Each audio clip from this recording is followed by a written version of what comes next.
Hi friends, welcome to Sudheer excellency.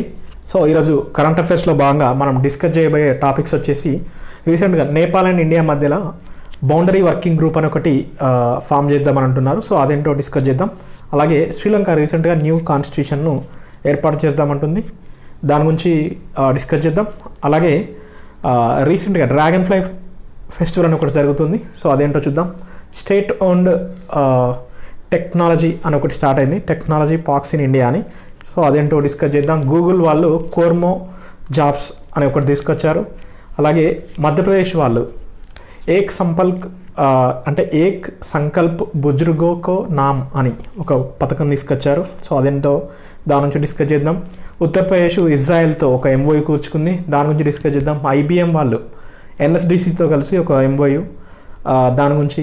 అలాగే రీసెంట్గా L&T వాళ్ళు ఒక ఇంటర్సెప్టర్ ఐసీజీఎస్ గురించి. సో అదేంటో ఇలా ఇంపార్టెంట్ విషయాలు ఉన్నాయండి. ఎలక్షన్ కమిషన్ గురించి, వివిధ రకాల విషయం గురించి, హరిత్ పత్ అనే మొబైల్ యాప్ గురించి. సో ఇవి ఈరోజు టాపిక్స్. మన ఫస్ట్ టాపిక్ వచ్చేసి ఈరోజు నేపాల్ అండ్ ఇండియా మధ్య ఏమన్నాం మనం? బౌండరీ వర్కింగ్ గ్రూప్ అని అన్నాం. సో ఇది గుర్తుపెట్టుకోండి, boundary working group Nepal and India మధ్యలో BWG ఏర్పాటు చేయబోతున్నారు. సో ఇప్పుడు మనం బౌండరీ వర్కింగ్ గ్రూప్ ఎందుకు అన్నది ఇక్కడ ఇంపార్టెంట్. మొన్న మనం చూసాం ఏంటండి, లిపు లేక్, అలాగే కాలాపాని,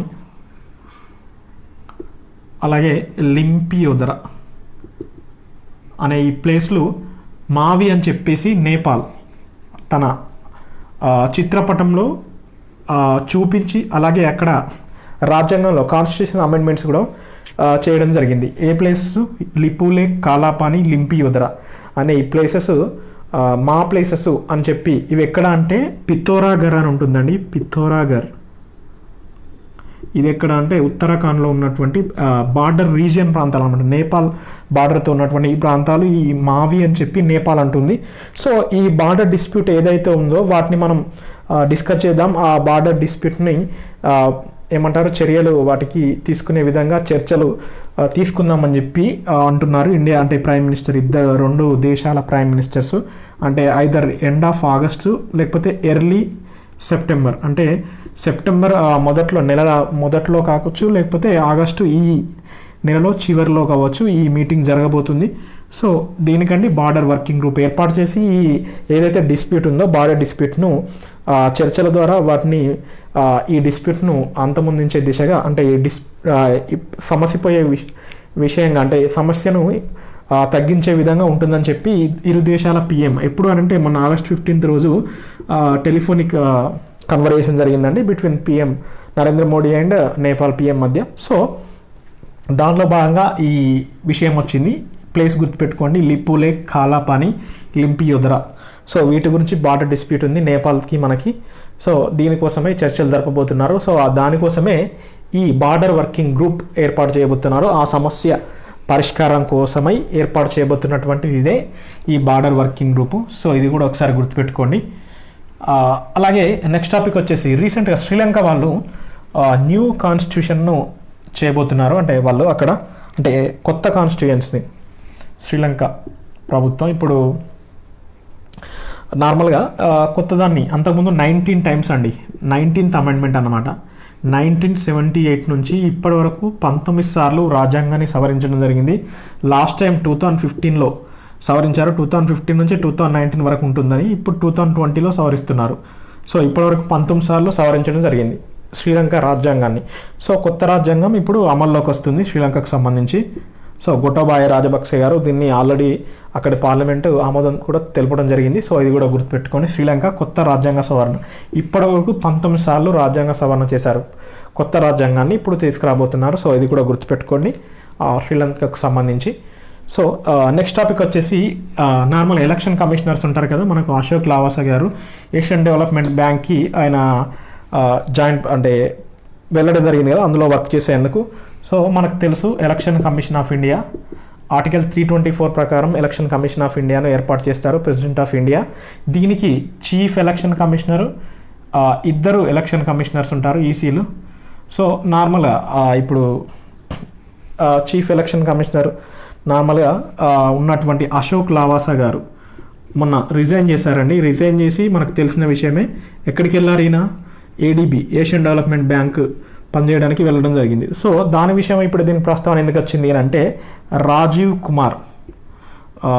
కుమార్ గారిని రీసెంట్గా ఎలక్షన్ కమిషనర్గా నియమించడం జరిగింది. సో ఇది గుర్తుపెట్టుకోండి, ఎలక్షన్ కమిషనర్ కొత్తగా రాజీవ్ కుమార్. ఈయన ఫైనాన్షియల్ సెక్రటరీగా పనిచేయడం జరిగింది అంతకుముందు, అంటే ఆర్థిక కార్యదర్శిగా ఈయన పనిచేశారండి.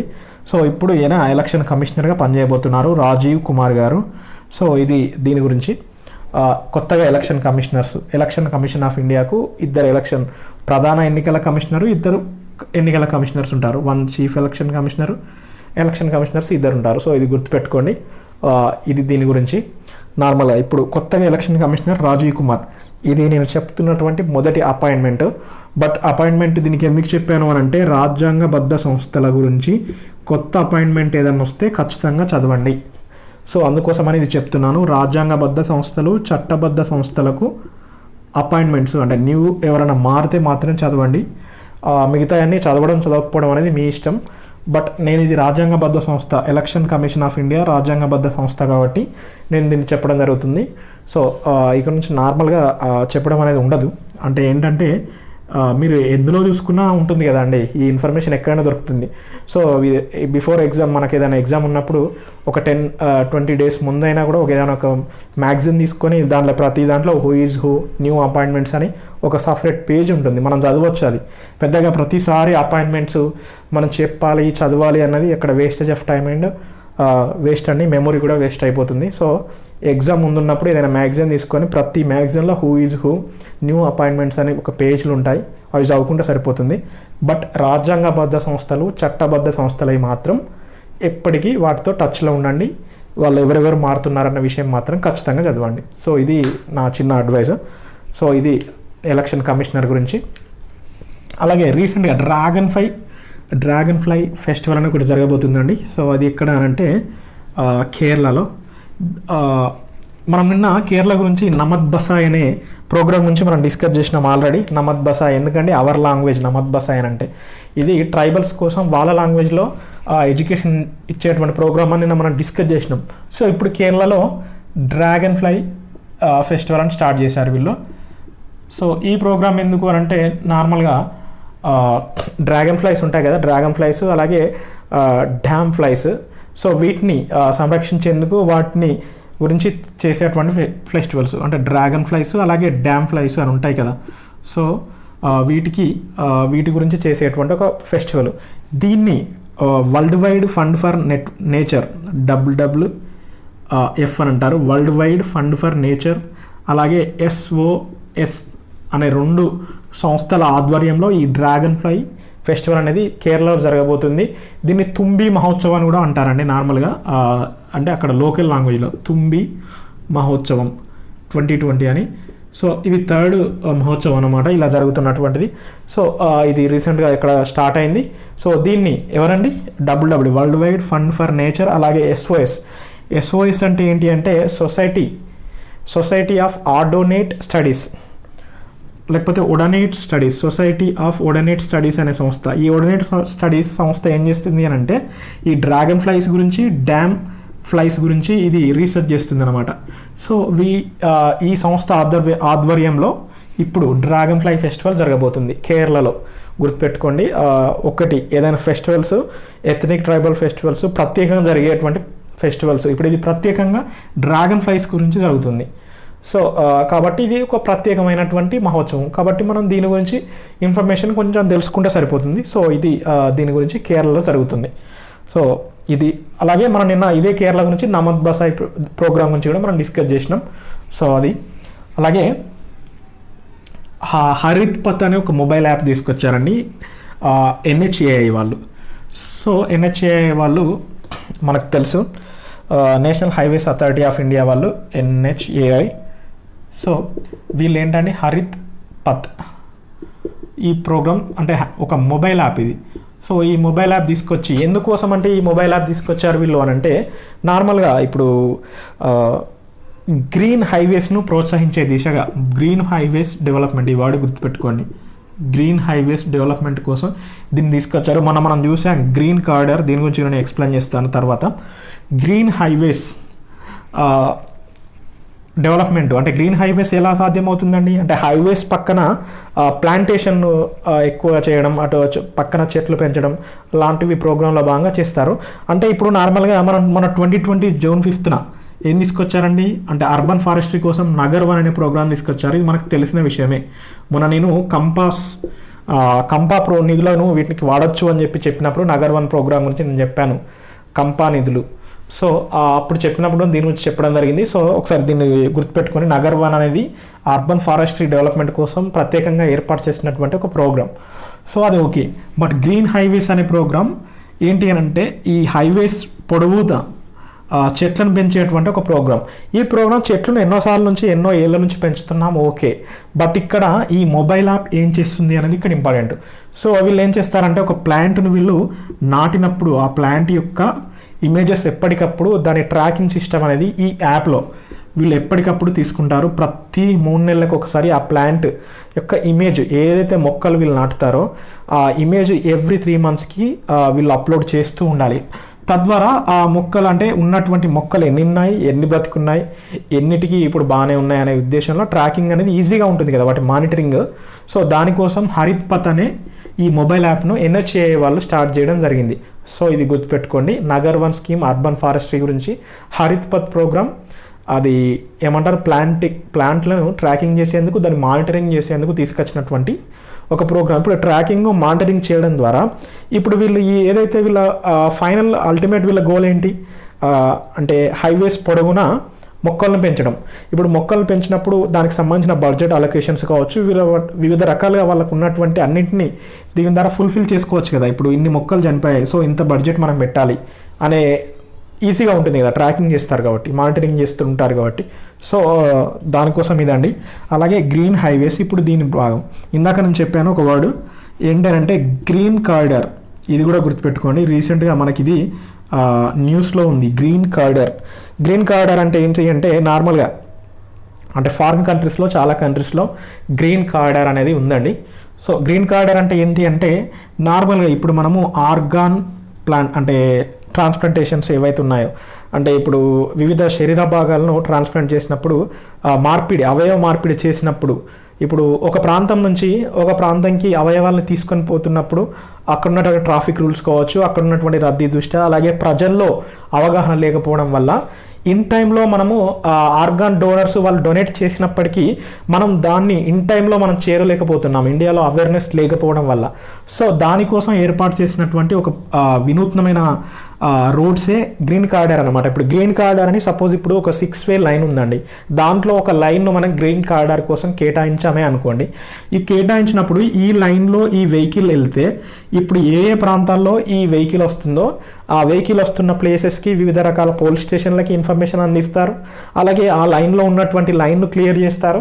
సో దాని వల్ల స్పీడీ ట్రాన్స్ఫర్మేషన్ ఉంటుంది కానీ ఈ ఎవరైతే అవయవాలు ఉంటాయో వాటిని తొందరగా మనం గమ్యానికి చేరవేసే విధంగా ఉండాలని చెప్పి గ్రీన్ కారిడార్స్ను ఏర్పాటు చేయాలనే ఒక ప్రస్తావన ఉంది. సో అది కూడా ఒకసారి గమనించండి. గ్రీన్ కారిడార్స్ అనేది అవయవాల గురించి, అంటే అవయవాలను అంటే ట్రాన్స్ప్లాంటేషన్లో ఏవైతే ఆర్గాన్స్ ఉన్నాయో వాటిని స్పీడీగా మనం చేరవేసేటువంటి వాటి కోసం చేసేటువంటి హైవేస్. అదే ఇప్పుడు గ్రీన్ హైవేస్ అంటే హరిత పథ్లో భాగంగా ఏర్పాటు చేయబోతున్న వాటి గురించి. దానికి దీనికి జస్ట్ కొంచెం తేడా. సో అది గమనించండి. ఈ అవయవదానం గురించి నార్మల్గా నేషనల్ నెట్టో సొట్టో అని ఉంటాయి, వాటికి సంబంధించిన ఆర్గనైజేషన్స్, వాటి గురించి కూడా ఒకసారి చూసుకోండి. సో ఇది దీని గురించి. అలాగే నెక్స్ట్ టాపిక్ వచ్చేసి మనది state owned technology parks in India వాళ్ళు. ఇది ఒకసారి దీని గురించి కూడా ఒకసారి మనం డిస్కస్ చేద్దాం. నార్మల్గా ఎస్టీపీఐ అంటే మనం software technology parks of India ఉంటుందండి. సో అది కాదు, నార్మల్గా state owned technologies parks in India అని ఒకటి ఉందండి. సో దానికి దీనికి తేడా ఇది. Software technology parks of India వేరు, state owned technology park of India వేరు. సో ఎస్టీపీఐ ఏంటంటే ఇది state owned technology parks in India. So ఇది రీసెంట్గా దీని ప్రస్తావన ఎందుకు వచ్చింది అంటే ఇది ఆల్ ఓవర్ ఇండియా మొత్తంలో దాదాపు 21 సెంటర్ ఆఫ్ ఎక్సలెన్స్ ను ఏర్పాటు చేయడం జరుగుతుంది. సెంటర్ ఆఫ్ ఎక్సలెన్స్ ఎందులో అంటే ఐఓటీ, ఇంటర్నెట్ ఆఫ్ థింగ్స్లో, ఆర్టిఫిషియల్ ఇంటెలిజెన్స్లో, బిగ్ డేటా అనలిటిక్స్లో, ఫిషరీస్, అలాగే వివిధ రకంలో అంటే ఏ టెక్నాలజీ అయినా ఇప్పుడు ట్రాన్స్పోర్టేషన్ కావచ్చు, లేకపోతే ఫిషరీస్ కావచ్చు, ఏ విభాగమైనా కూడా ఇది ఇప్పుడు నార్మల్గా HTPM ఏమన్నా software technologies parks of India, ఇది కూడా బ్లాక్ చైన్ టెక్నాలజీకి పైన ఇండియాలో అతిపెద్ద సెంటర్ ఆఫ్ ఎక్సలెన్సీని మన హైదరాబాద్లో ఏర్పాటు చేశారు. అది ఓకే. బట్ ఇక్కడ ఈ state owned technologies parks in India వాళ్ళు 21 సెంటర్ ఆఫ్ ఎక్సలెన్స్లను ఏర్పాటు చేయబోతున్నారు త్రూ అవుట్ ఇండియా. సో దీనిలో internet of things, artificial intelligence, big data analytics, అలాగే fisheries, transportation, research and development, అలాగే వివిధ రకాల బ్లాక్ చైన్ టెక్నాలజీ, కొత్త అందిపుచ్చే టెక్నాలజీస్ అన్నింటిపైన సెంటర్ ఆఫ్ ఎక్సలెన్స్లను ఏర్పాటు చేసి ఆ రంగంలో అభివృద్ధిని తీసుకొచ్చేందుకు ఏర్పాటు చేయబోతున్నటువంటి సెంటర్ ఆఫ్ ఎక్సలెన్స్లే ఇవ్వండి, అంటే సెంటర్సే ఈ సెంటర్ ఆఫ్ ఎక్సలెన్స్. సో దీనిలో భాగంగా రీసెర్చ్ అండ్ డెవలప్మెంట్ వివిధ రంగాల్లో ఏదైతే అక్కడ ఇప్పుడు సపోజ్ ఒక సెంటర్ ఏఐ రంగంలో ఒక సెంటర్ ఆఫ్ ఎక్సలెన్స్ని ఏర్పాటు చేశారు. ఇక్కడ ఏంటి ఆర్టిఫిషియల్ ఇంటెలిజెన్స్ యొక్క రంగంపై రీసెర్చ్ అండ్ డెవలప్మెంట్ ఇక్కడ దీనిలో ఏర్పాటు చేస్తారు. అలాగే వివిధ రకాల సంబంధించి 21 సెంటర్ ఆఫ్ ఎక్సలెన్స్లు ఏర్పాటు చేస్తారు కాబట్టి దీంట్లో దానికి సంబంధించిన రీసెర్చ్ అండ్ డెవలప్మెంట్ జరుగుతుందండి. సో అది గుర్తుపెట్టుకోండి. ఎవరు ఏర్పాటు చేస్తున్నారు అన్నది ఇంపార్టెంట్ ఇక్కడ. State owned technology parks in India. So వీళ్ళు ఏర్పాటు చేయబోతున్నారు. సో ఇది దీని గురించి. నెక్స్ట్ టాపిక్ వచ్చేసి రీసెంట్గా గూగుల్ వాళ్ళు కుర్మో జాబ్స్ అని ఒక యాప్ని తీసుకొచ్చారు. సో కుర్మో జాబ్స్ పోర్టల్ లేకపోతే యాప్. మనం అంతకుముందు కుర్మా యాప్ అని తీసుకొచ్చామండి. సో కుర్మా యాప్ అని ఉంది, ఇప్పుడు కుర్మో జాబ్స్. దానికి దీనికి తేడా అది. కుర్మా యాప్ అనేది సీ టర్టిల్కి సంబంధించి. సో ఇప్పుడు ఇది కుర్మో యాప్ గూగుల్ వాళ్ళు తీసుకొచ్చారు. ఎందుకు కోసం అని అంటే ఇప్పుడు నార్మల్గా కుర్మో జాబ్స్ యాప్ ఇది. సో ఇప్పుడు న్యూ జాబ్ సీకర్స్ ఎవరైతే ఉన్నారో వాళ్ళకి ఈ యాప్లో వాళ్ళు రిజిస్టర్ చేసుకొని ఉంటే వాళ్ళకు జాబ్స్ వచ్చే విధంగా ఉంటుందని చెప్పి దీన్ని తీసుకురావడం జరిగింది. ఫర్ ఎంప్లాయ్మెంట్ ప్రాసెస్ కోసం జాబ్ సీకర్స్ కోసం ఏర్పాటు చేసినదే ఈ కుర్మో జాబ్స్. అంతకుముందు మనం కుర్మా యాప్ గురించి మనం డిస్కస్ చేసాం. సో అది కూడా ఒకసారి కుర్మా జస్ట్ చిన్న తేడా ఉంది. సో ఇది కూడా గుర్తుపెట్టుకోండి. అలాగే నెక్స్ట్ మధ్యప్రదేశ్ ఒక కొత్త పథకం ఎవరి కోసం అంటే వయోవృద్ధులు, అంటే 60 years దాటినటువంటి వయోవృద్ధులకు వాళ్ళకి అంటే సహాయం చేసే విధంగా మెడిసిన్స్ కావచ్చు, వెజిటేబుల్స్ కావచ్చు, వాళ్ళకు ఉన్నటువంటి డైలీ నీడ్స్ ఏవైతే ఉన్నాయో వాటిని వాళ్ళకి అందించే విధంగా వాళ్ళకు కొంచెం ఏమంటారు సాపాటు, లేకపోతే వారికి చేదోడు వాదోడుగా ఉండేందుకు వారికి వివిధ రకాల అవసరాలు ఏవైతే ఉన్నాయో వాటిని అందించేందుకు తీసుకొచ్చినటువంటి ఒక వినూత్న పథకం ఏక్ సంకల్ప్ బుజుర్గో కా నామ్. ఇది గుర్తుపెట్టుకోండి, ఏక్ సంకల్ప్ బుజుర్గో కా నామ్ అనే ఈ ప్రోగ్రామ్. ఇది ఏక్ సంకల్ప్ బుజుర్గో కా నామ్. అంతకుముందు ఏక్ మాస్క్ అనేక్ జిందగీ అనే ప్రోగ్రామ్ ఇదే మధ్యప్రదేశ్లో మనం చేశాం, దాని గురించి డిస్కస్ చేయడం జరిగింది. ఇదే మధ్యప్రదేశ్ గురించి నిన్న NRA set, national recruitment agency ద్వారా కామన్ ఎంట్రన్స్ టెస్ట్ చేస్తారు కదా, ఈ మార్క్స్ ద్వారానే మేము జాబ్స్ ప్రొవైడ్ చేస్తాం మా రాష్ట్రంలో అని ముందుకు వచ్చినటువంటి మొదటి రాష్ట్రం మధ్యప్రదేశ్ అని చెప్పి మనం డిస్కస్ చేసినాం. ఇదే మధ్యప్రదేశ్ గురించి ఏక్ మాస్క్ అనే జిందగీ అని చెప్పి దాని గురించి మనం డిస్కస్ చేసినాం. ఇప్పుడు దానిలో భాగంగానే ఇక చూడండి వర్డ్ ఏక్ సంకల్ప్ బుజుర్గో నామ్ అనే ప్రోగ్రామ్. ఎవరికంటే 60 years పైబడినటువంటి వయోవృద్ధులకు మెడిసిన్స్ కావచ్చు, గ్రాసరీస్ కావచ్చు, వెజిటేబుల్స్, వివిధ రకాల అవసరాలు ఏవైతే ఉన్నాయో వాళ్ళకి అందించే విధంగా ఉన్నటువంటి ఒక ప్రోగ్రామే ఈ ఏక్ సంకల్ప్ బుజుర్గో నామ్ ప్రోగ్రామ్. సో గుర్తుపెట్టుకోండి, మనకు మధ్యప్రదేశ్ గురించి చాలా వాటి గురించి వచ్చింది. సో కాబట్టి వాటిని మీరు చదవండి. చంబల్ గ్వాలియర్ ఎక్స్ప్రెస్ వేకి అటల్ బిహారీ వాజ్పేయి పేరు పెట్టడం జరిగింది. సో అది కూడా మనం డిస్కస్ చేసినాం. చంబల్ ఈకో సెన్సిటివ్ జోన్ గురించి డిస్కస్ చేసినాం. సో అవన్నీ ఒకసారి గుర్తుపెట్టుకోండి మధ్యప్రదేశ్కి సంబంధించి ఏదైనా డాటా ఉంటే. అలాగే నేను మొన్న చెప్పినప్పుడు సింహాలు ఏషియాటిక్ లయన్స్ గురించి చెప్పినప్పుడు, ఎందుకంటే ప్రాజెక్ట్ లయన్ అని చెప్పినప్పుడు నార్మల్గా గిర్ ఫారెస్ట్లో లయన్స్ CDV కెనైన్ డిస్టెంపస్ వైరస్తో చనిపోయాయి. సో ఇలా చనిపోయినప్పుడు సుప్రీంకోర్టు ఏమని చెప్పిందంటే వీటిని డిస్ప్లేస్మెంట్ చేయాలి, ప్లేస్ డిస్ప్లేస్మెంట్ చేయాలి. అంటే ఈ గిరిజాతి సింహాలను తమ ప్లేస్ను మార్చాలి అని చెప్పి అన్నారు. సో ఆ ప్లేస్ ఎక్కడికి అని అంటే కునో, గుర్తుపెట్టుకోండి, ఇది కునో శాంక్చురీ, ఇది మధ్యప్రదేశ్లో ఉన్నటువంటి ఒక శాంక్చురీ. సో ఇది కూడా గుర్తుపెట్టుకోండి. మధ్యప్రదేశ్ గురించి చాలా మనకు వచ్చాయి, అన్నీ ఒకసారి గుర్తు చేస్తున్నాను. సో ఒకసారి దాని గురించి కూడా మళ్ళీ ఒకసారి చదవండి. సో అది దీని గురించి. అలాగే నెక్స్ట్ టాపిక్ వచ్చేసి యూపీ, ఉత్తరప్రదేశ్ గురించి. వీళ్ళు ఇజ్రాయెల్తో కలిసి ఒక ప్రోగ్రామ్ కోసం వీళ్ళు ఎంఓయూ కూర్చుకోవడం జరిగిందండి. ఇజ్రాయెల్ గురించి మనకి ఏదో ఒకటి ఉంటూనే ఉంది. ఇదే ఇజ్రాయెల్ గురించి అబ్రహం అక్కాడు మొన్న చూసాం మనం. సో ఒకసారి గమనించండి, ఇజ్రాయెల్ గురించి న్యూస్ కూడా వస్తుంది, రిలేట్ చేసుకోవాలి మనం. ఎప్పుడైనా ఏదైనా టాపిక్ వస్తే దాని గురించి మనం ఇంతకుముందు ఏం చదివామో అని. యూపీ ఎవరితో అండి? ఇజ్రాయెల్తో. ఎందులో అంటే వాటర్ రీసోర్సెస్ మేనేజ్మెంట్లో భాగంగా ఈ ఎంఓయూ కుదరడం జరిగింది. ఎక్కడ ఈ వాటర్ రీసోర్స్ మేనేజ్మెంట్ను వీళ్ళు చేయబోతున్నారు, దేనికోసం అనేది ఇక్కడ ఇంపార్టెంట్. బుందేల్ఖండ్ ప్రాంతం అనేది ఇది కొంచెం డ్రై ప్లేస్ అన్నమాట యూపీలో. సో ఈ ప్రాంతంలో వాటర్ రిసోర్స్ మేనేజ్మెంట్ ఎలా చేయాలి, అక్కడ వాటర్ హార్వెస్టింగ్ టెక్నాలజీస్ లేకపోతే నీటి సంరక్షణ చర్యలను ఎలా ముందుకు తీసుకెళ్ళాలి అనే ఉద్దేశంతో యూపీ ఇజ్రాయెల్తో ఒక ఎంఓయూ కూర్చుకుంది. ఇజ్రాయెల్ కొంచెం ఎడారి ప్రాంతం లాగానే కదా. సో వీళ్ళు అక్కడ water resources, water harvesting techniques అనేది చాలా బాగా యూజ్ చేస్తారు. సో దానికోసమే వీళ్ళు యూపీ వాళ్ళు ఇజ్రాయెల్తో ఈ ఎంఓయూ కూర్చుకున్నారు. ఎక్కడ? బుందేల్ఖండ్లో. సో అది ఇక్కడ ఇంపార్టెంట్. సో ఇది దీని గురించి. అలాగే నెక్స్ట్ టాపిక్ వచ్చేసి ఏపీ గవర్నమెంటు రిలయన్స్ రిటైల్ ఉంటుంది కదా, రిలయన్స్ రిటైల్ అలాగే రిలయన్స్ జియో, అల్లాన్ అనే ఈ 3 సంస్థలతో ఒక ఎంఓయూ కూర్చుకుందండి. సో ఎంఓయూ ఎందుకంటే ఇప్పుడు SHG groups, self help groups వాళ్ళు వివిధ రకాల ప్రోడక్ట్స్ అంటే చేనేత కావచ్చు, ఏదో రకాల వాళ్ళు చేస్తూ ఉంటారు. సో వాళ్ళ గ్రూప్స్తోని కొన్ని ప్రోడక్ట్స్ ఏవైతే ఉత్పత్తి చేస్తున్నారో ఆ ఉత్పత్తి చేసిన ప్రోడక్ట్స్ని అమ్మేందుకు, వాళ్ళకు మంచి ధరలు వచ్చేందుకు, తద్వారా వాళ్ళకి ఫైనాన్షియల్ అసిస్టెన్స్, వాళ్ళ లైఫ్ను మెరుగుపడుతుంది కదా. సో అందుకోసం వాళ్ళు ఉత్పత్తి చేసిన వస్తువులకు మార్కెటింగ్ సదుపాయాలను కల్పించేందుకు రిలయన్స్ రిటైల్ అండ్ రిలయన్స్ జియో, అల్లాన్ అనే సంస్థలతో ఏపీ ప్రభుత్వం ఏంటంటే ఎంఓయూ కూర్చుకోవడం జరిగింది. సో ఇది గుర్తుపెట్టుకోండి, సెల్ఫ్ హెల్ప్ గ్రూప్కి సంబంధించి. అప్పుడు అంతకుముందు అమూల్తో కూడా వీళ్ళు ఎంఓయూ కూర్చుకున్నారు కదా. ఎందుకంటే అమూల్ మిల్కే కదా. ఇప్పుడు నార్మల్గా మహిళల మిల్క్స్ వాళ్ళకి సంబంధించి మంచి రేట్ వస్తుంది అమూల్ సంస్థతో. సో అది అలాగే ఇదే ఏపీ ప్రభుత్వం ప్రొక్టర్ అండ్ గ్యాంబుల్, ఐటీసీ అలాగే హెచ్యుఎల్, హిందుస్థాన్ యూనిలివర్ లిమిటెడ్, ఈ సంస్థలతో కూడా ఎంఓయూ కూర్చుకోవడం జరిగింది. సో ఏపీకి సంబంధించి ఇన్ని వచ్చాయి మనకి ఇంతకుముందు.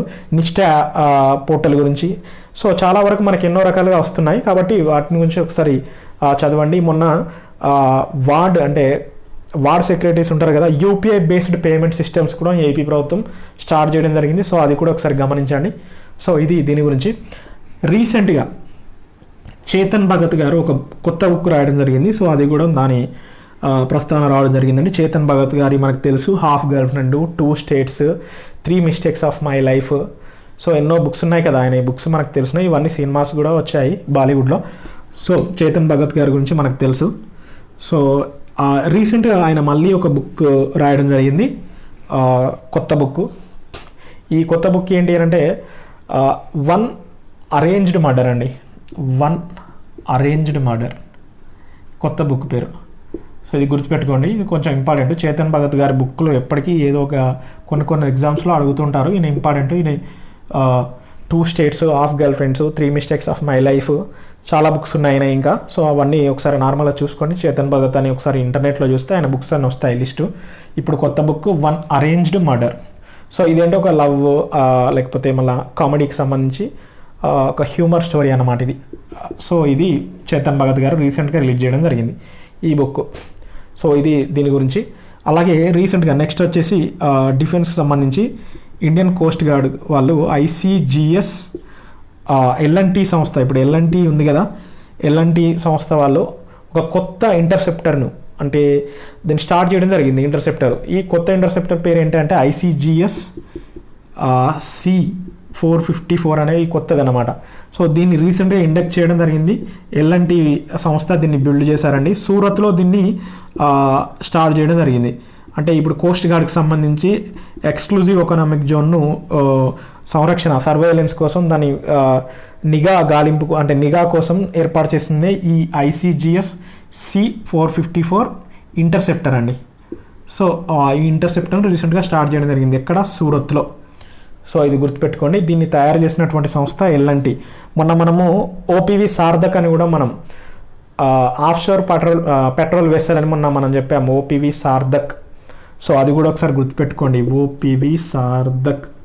సో ఇది ఇప్పుడు ఏంటంటే ICGS C454 డిఫెన్స్కి సంబంధించి నేను ఆ రోజు చెప్పాను, మళ్ళీ చెప్తున్నాను. డిఫెన్స్కి సంబంధించి ఏదైనా వస్తే వాటన్నిటిని ఒక దగ్గర రాసుకోండి, ఖచ్చితంగా యూస్ఫుల్గా ఉంటుంది మీకు. సో ఇది దీని గురించి. అలాగే నెక్స్ట్ టాపిక్ వచ్చేసి IBM వాళ్ళు నేషనల్ స్కిల్ డెవలప్మెంట్ కార్పొరేషన్ వాళ్ళతో కలిసి ఒక MOU కూర్చుకున్నారండి. సో ఇది ఒకసారి చూద్దాం, ఇది కూడా కొంచెం ఇంపార్టెంట్. IBM సంస్థ, సో ఎవరితో అండి, NSDC national skill development corporation. So వీళ్ళతో కలిపి ఒక MOU, ఈ MOUలో భాగంగా ఫ్రీ డిజిటల్ ఎడ్యుకేషన్ ఇస్తామని IBM ముందుకు రావడం జరిగిందండి. సో ఇది ఇక్కడ important, free digital education. So ఇది గుర్తుపెట్టుకోండి, ఫ్రీ డిజిటల్ ఎడ్యుకేషన్ ఎవరు, IBM వాళ్ళు NSDC నేషనల్ స్కిల్ డెవలప్మెంట్ కార్పొరేషన్తో తీసుకొచ్చారు MOU. సో ఇది గుర్తుపెట్టుకోండి, ఇది దీని గురించి అండి, IBM సంస్థ. సో ఇది ఈరోజు టాపిక్స్ అండి. ఈరోజు మనం డిస్కస్ చేసిన టాపిక్స్ గురించి మళ్ళీ ఒకసారి రీకాల్ చేస్తున్నాను. సో ఈరోజు మన టాపిక్స్ నేపాల్ ఇండియా మధ్య బార్డర్ వర్కింగ్ గ్రూప్ అని ఒకటి తీసుకొచ్చారు, అదేంటో దాని గురించి మనం డిస్కస్ చేసినాం. శ్రీలంక న్యూ కాన్స్టిట్యూషన్ తీసుకొస్తుంది, సో దాని గురించి డిస్కస్ చేసినాం మనం. ఎలక్షన్ కమిషనర్గా కొత్తగా రాజీవ్ కుమార్ గారిని రిక్రూట్ చేశారు, ప్రెసిడెంట్ ఆఫ్ ఇండియా. సో దాని గురించి డిస్కస్ చేసినాం మనం. అలాగే డ్రాగన్ ఫ్లై ఫెస్టివల్ ఎక్కడ అండి, కేరళలో జరుగుతుంది, దాని గురించి డిస్కస్ చేసినాం మనం. హరిత్పత్ మొబైల్ యాప్ గురించి డిస్కస్ చేసినాం. గూగుల్ కొర్మో జాబ్స్ అనే పోర్టల్ తీసుకొచ్చింది, దాని నుంచి డిస్కస్ చేసినాం. State owned technologies parks in India 21 COEలు సెంటర్ ఆఫ్ ఎక్సలెన్స్ని ఏర్పాటు చేయబోతుంది, అది ఎందుకో మనం డిస్కస్ చేసినాం. మధ్యప్రదేశ్ ఏంటండి, ఏక్ సంకల్ప్ బుజుర్కో నామ్ అనే ప్రోగ్రామ్, దాని గురించి డిస్కస్ చేసినాం. UP ఇజ్రాయెల్తో బుందేల్ఖండ్లో వాటర్ రిసోర్సెస్ మేనేజ్మెంట్ కోసం ఒక MOU, అదేంటో డిస్కస్ చేసినాం మనం. AP government Reliance retail, Reliance Jio, అన్నాల్ అనే సంస్థలతో MOU కూర్చుకుంది. సో అదేంటో డిస్కస్ చేసినాం. చేతన్ భగత్ గారి బుక్ వన్ అరేంజ్డ్ మర్డర్, దాని నుంచి డిస్కస్ చేసినాం. L&T రీసెంట్గా ఒక కొత్తగా ఇంటర్సెప్టర్ని బిల్డ్ చేసింది, దాన్ని సూరత్లో స్టార్ట్ చేశారు, దాని పేరేంటండి ICGS C454. IBM వాళ్ళు NSDCతో కలిపి ఫ్రీ డిజిటల్ ఎడ్యుకేషన్. సో ఇది మనం ఈరోజు డిస్కస్ చేసిన టాపిక్స్ అండి. మన ఛానల్ పేరు సుధీర్ ఎక్సలెన్సీ అండి. మన ఛానల్లో చెప్పేటువంటి కంటెంట్ కనుక మీకు నచ్చితే దీన్ని లైక్ చేయండి, షేర్ చేయండి, సబ్స్క్రైబ్ చేయండి. థ్యాంక్ యూ అండి, థ్యాంక్ యూ ఫర్ వాచింగ్.